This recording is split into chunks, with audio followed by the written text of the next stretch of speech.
Bom dia, pessoal. Vamos para mais um dia de aula, né? Hoje nós vamos trabalhar diversos assuntos que vão desde dar continuidade àquela parte de suporte básico avançado de vida, só assim uma recordação. Então, lembrar que suporte básico de vida são procedimentos que a gente faz para reanimar, né? Falando em termos de RCP, de parada cardiorrespiratória, nós fazemos para reanimar, para ressuscitar um paciente. E como que isso é feito? É feito através de massagem cardíaca e ventilação. As massagens cardíacas, elas são feitas a uma frequência de 100 a 120 compressões por minuto, no terço médio desse osso que nós temos no peito, que se chama externo, né? Como que é feito? Com a mão dominante à frente, né? A outra mão sobre essa mão dominante, a gente comprime com esse calcâneo da mão sobre o externo. No suporte básico, nós vamos ter aí 30 compressões para 2 ventilações. Então a gente faz essas 30 compressões faz 2 ventilações, 30 compressões, 2 ventilações por 5 vezes. E após fazer seguir essa linha, né, de 30 para 2, 30 para 2, 5 vezes, a gente para aí, checa pulso central. Lembrar que isso é um tratamento para uma parada cardiorrespiratória. Paradas cardiorrespiratórias nada mais é do que quando o coração ele para, né? E a respiração também. Então nós vamos identificar a parada cardiorrespiratória através de 3 coisas: a ausência de pulso central, a ausência de movimentos respiratórios, né? Então a gente não vai ver respiração, e inconsciência, ausência de consciência. Então o paciente nunca vai conversar, nunca vai, né, movimentar durante uma parada cardiorrespiratória, tá?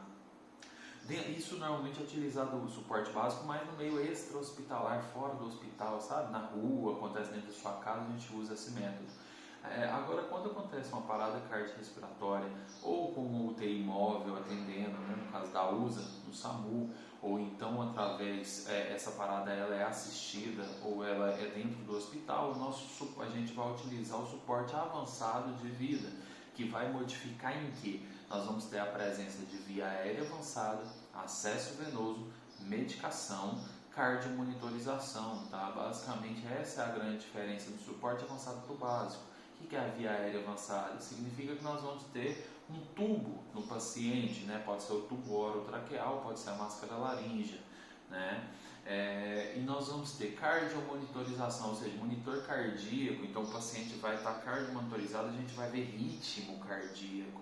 Nós vamos utilizar medicação. Quais medicações? Adrenalina e amiodarona, né? Então a gente vai desfibrilar o paciente caso seja necessário, né? Então são essas as diferenças. Acesso venoso, obviamente, né, para fazer a medicação. Então são essas as diferenças básicas.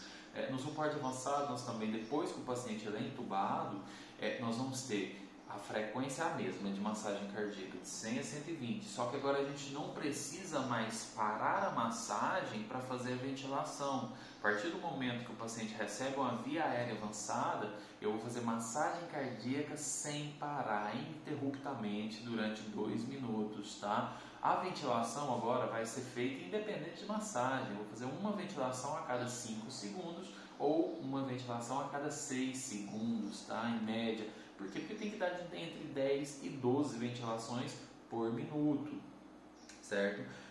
As medicações, as drogas que são utilizadas, nós vamos ter uma diferença agora no suporte avançado. Como o paciente está cardiomonitorizado, nós vamos ter aqui então a leitura de ritmo cardíaco. Se o paciente está em parada cardiorrespiratória em ritmos chocáveis, ou seja, fibrilação ventricular, taquicardia ventricular, nós vamos utilizar quais drogas? Amiodarona, né, e adrenalina.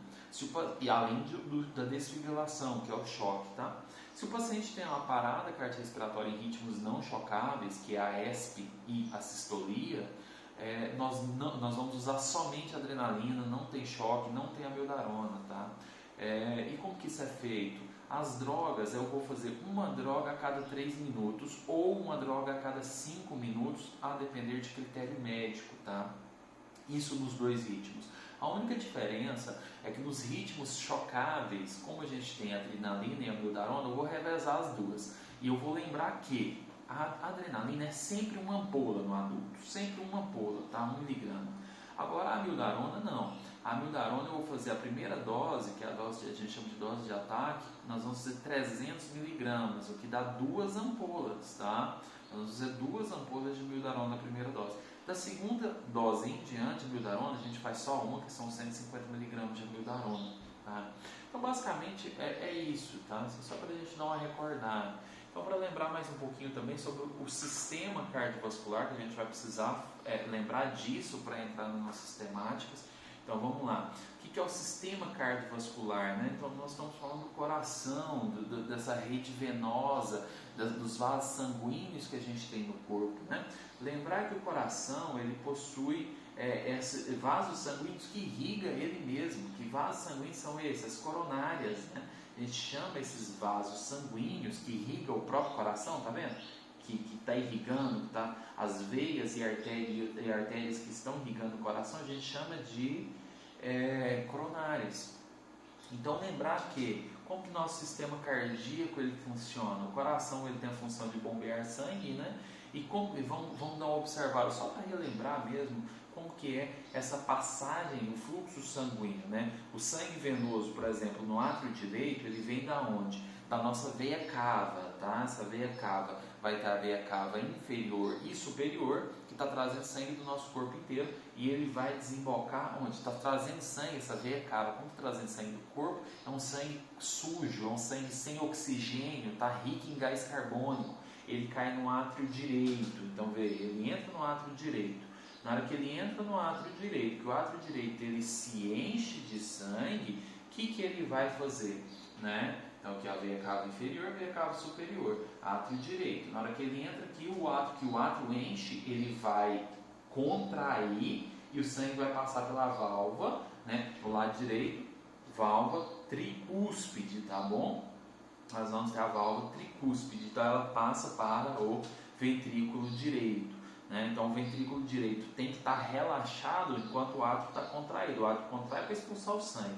O ventrículo direito ele contrai. Na hora que ele contrai, ele manda esse sangue para onde? Para a artéria pulmonar. Essa artéria pulmonar vai se ramificar em artéria pulmonar esquerda e artéria pulmonar direita. Por quê? Porque a artéria pulmonar esquerda vai levar sangue para onde? Para o pulmão esquerdo. A artéria pulmonar direita leva sangue para onde? Para o pulmão direito. Para quê? Para oxigenar esse sangue. Não é? Porque esse sangue voltou aqui pela veia cava inferior e superior sem oxigênio nenhum, então ele tem que ir lá para o pulmão para ser reoxigenado. Então por isso que a gente fala que o lado direito faz a pequena circulação.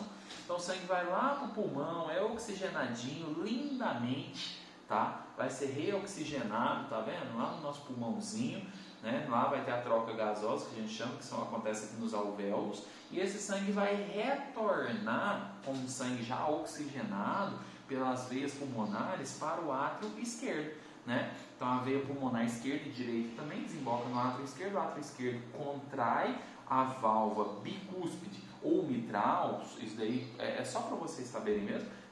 Se abre, o sangue vai para o ventrículo esquerdo. O ventrículo esquerdo então se contrai e ejeta o sangue para a artéria aorta. A artéria aorta, gente, ela vai levar sangue, vai se ramificar e ela vai levar sangue para o corpo inteiro, inclusive para as coronárias.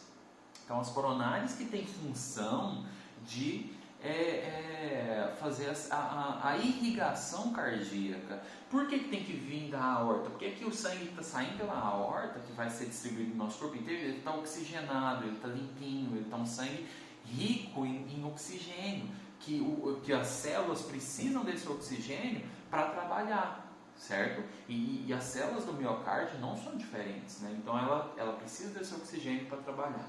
Então aqui só para a gente relembrar mesmo, tá? Então olha aqui para vocês verem essa imagem. Então aqui, ó, essas são as coronárias que eu estava falando para você. Então quando fala assim que uma coronária, que a pessoa está com 70% normalmente o pessoal fala assim, 70% da veia entupida, normalmente nem é veia, né? Porque veia é o que leva sangue, a artéria é o que leva sangue, veia é o que traz o sangue de volta. Normalmente, nem sempre, mas normalmente a artéria leva sangue oxigenado e a veia traz sangue rico em gás carbônico, né? Então um sangue pobre em oxigênio. Por isso que o sangue venoso ele costuma ser mais escuro, tá? costuma ser mais escuro. Por quê? Porque o CO2, o gás carbônico, dá essa tonalidade mais azulada.